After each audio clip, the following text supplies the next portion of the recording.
Hi everybody, it's Brad, and here is our first official Floriani Total Control U tutorial video. This video in particular is dedicated to Joyce, my first customer who came in and bought Floriani Total Control U outright. Thank you, Joyce. And in this video we're going to learn to do towel embossing. Now, I've done plenty of towel embossing videos before, but we're going to do another one because we've got a brand new program to do it with. If you don't know, towel embossing is when you embroider on a towel and the embroidery actually tacks down the nap of the towel except for where the little monogram or little design goes, and that allows the nap of the towel to pop up through the negative space of the design. So I'm going to put a little picture up here to show you what that looks like there. And so anyway, the way that you do it, it's actually very, very easy. So first thing we're going to do is let's go ahead and select what hoop we're going to be using so that we are able to make sure that we don't make this too big for our machine.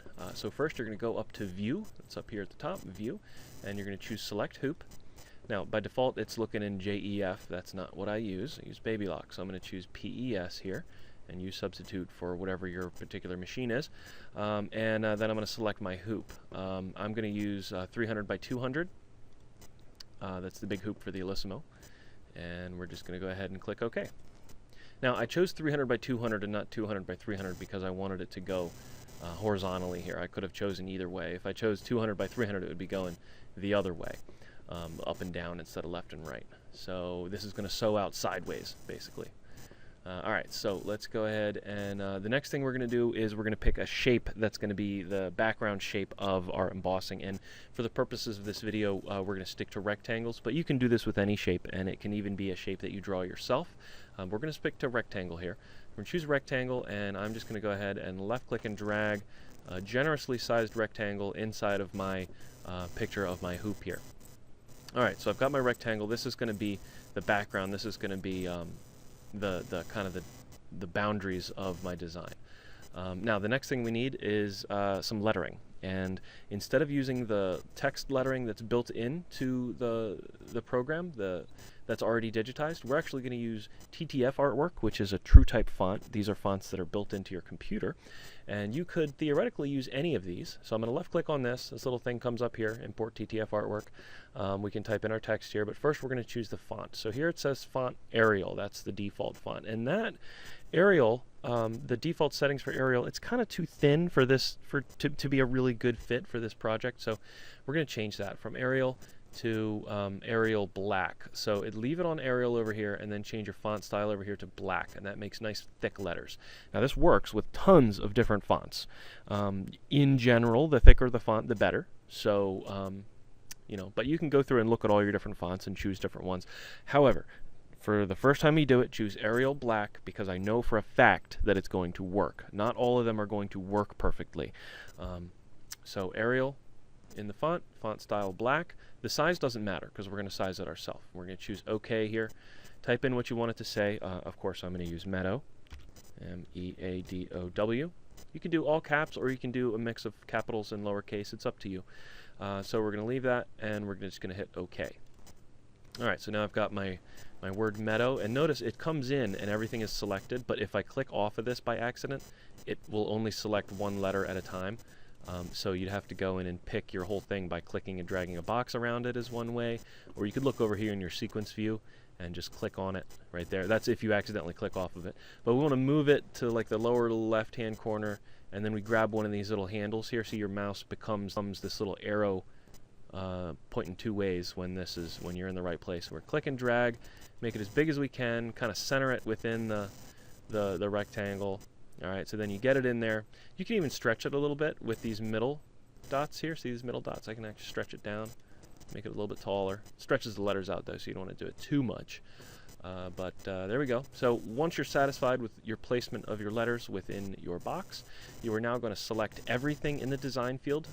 There's two quick ways to do that. One is in your sequence view. Choose all items. We'll then select everything. Or if you hold Control and A on your keyboard, it will also select all items. So once they're all selected, you're going to right click on one of the letters and choose Combine. In this drop down menu, Combine. Okay, so there we go. So this is the space that is going to be stitched. This is going to be the negative space where the nap of the towel comes up. and we just go ahead and hit the motif fill button here. Down at the bottom, this is the third star over. So if you look, we've got it's broken down into 4 sections. We've got these 3 here, and then this bunch here, and then starting with the first star, it's 1, 2, 3. If you hover your mouse over each one, it tells you what it is. And what the motif fill does is it fills the space that you have selected with a pattern that's kind of like decorative stitching on a sewing machine. So anyway, this is it. It'll work at this point, but look up here. 100,000 stitches. Jeez, that's way too many. That would take forever to sew out. So essentially, this motif fill is a little too dense to realistically use with this. Luckily, we can go over up to our upper right-hand area of our screen or our properties and change the pattern. We're going to change that pattern from the default, which is 201. We're going to change it and scroll down to F061. Again, you can experiment with different ones. For just getting started, use the one I recommend because it works the best. Or at least it will always work. It might not necessarily work the best, but it will always work, which is what we're really looking for here. And so now we're done. This is ready to rock and roll. I'm going to put it in 3D over here so we can see a little better. But yeah, this is going to tack down that nap of that towel. You want to make sure you match your thread color to the towel that you're using. Otherwise it looks, I don't want to say weird, but it looks weird.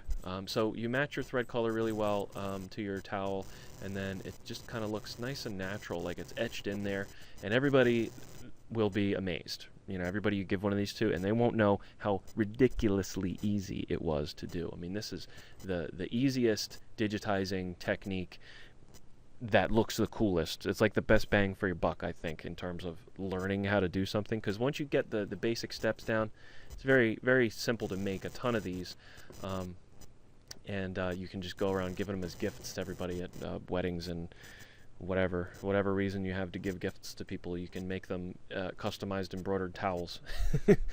So when we're done, we're going to save this thing. So I don't recommend using the save to sew method for this because we don't actually want to change any of the properties off the defaults for this. So we're going to do a kind of traditional file and save as up here. So we hit the file menu and we choose save as. We're going to save this onto our flash drive. Yeah, I don't have one plugged in, but select, let's see, do I have one sitting around here? I should have planned for this video better. I don't have a flash drive sitting near me, but you tell it to save it to your flash drive and make sure that you save as a, you know, your machine's format, PES, if you're a reasonable person and use a baby lock, or you pick whatever, you know, barbarian style of embroidery design your particular machine uses if you don't use baby locks. So you just save that and then put it into your machine and sew it out. You're ready to rock and roll. Super, super easy. So anyway, I know that this was a really quick and dirty video here, but I hope that some of you enjoy it. And Joyce, I hope that this helps you go ahead and do all your towel monograms that you wanted to do. And thanks for watching. I'll see you in the next video.